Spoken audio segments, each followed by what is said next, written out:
I've been thinking a bit recently about commitment and surrender. Commitments are interesting things. When a politician tells us all how committed they are to a particular policy or cause, we take it with a big pinch of salt. If I've committed to helping a friend move house, I choose how committed I'm going to be. Will I just turn up for half an hour and make everyone a cuppa and then go home? Or am I going to spend the whole day lugging boxes and sofas around? It's my decision. If I wake up that morning and don't really feel like helping, I could even duck out entirely, though I'd probably feel bad about it. Surrender, I think, is a little different. When I was a child, my brother and I would often have play fights. Sometimes we would wrestle, sometimes we would pull out our cap guns and wave them at each other. Sometimes we would fence with toy swords or sticks we have found. And these mock battles would usually end with one of us victorious, normally my brother, he was bigger than me, and shouting at the other one, "Surrender or die!"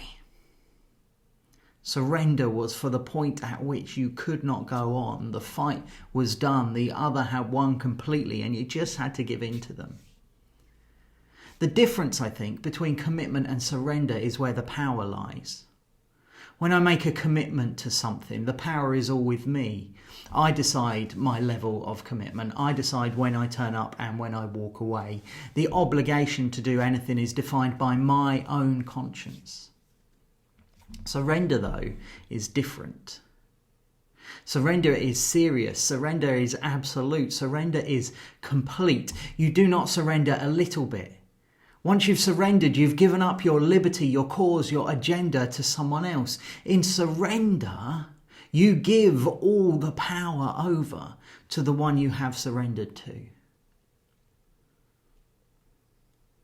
Churches have all too often called people to make a commitment to Jesus instead of inviting them to surrender to him. But do not be deceived. The demand of faith is a call to surrender. To trust in the Lord with all your heart, to offer yourself as a living sacrifice, to take up your cross and follow Jesus is no mere commitment. Faith in Jesus is a journey of discipleship, not a momentary decision. It demands nothing less than our complete surrender. And that's hard. Our inclination is always to put ourselves in the driving seat, our desires, our agendas, our ideas about what is good and bad. But the Christian life is about his way and not our own.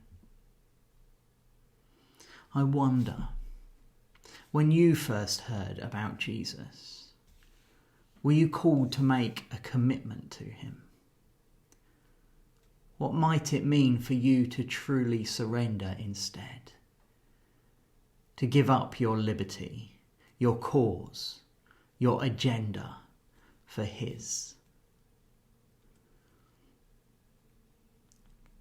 When you invite others to come to Christ, are you seeking commitment from them or showing them how to surrender?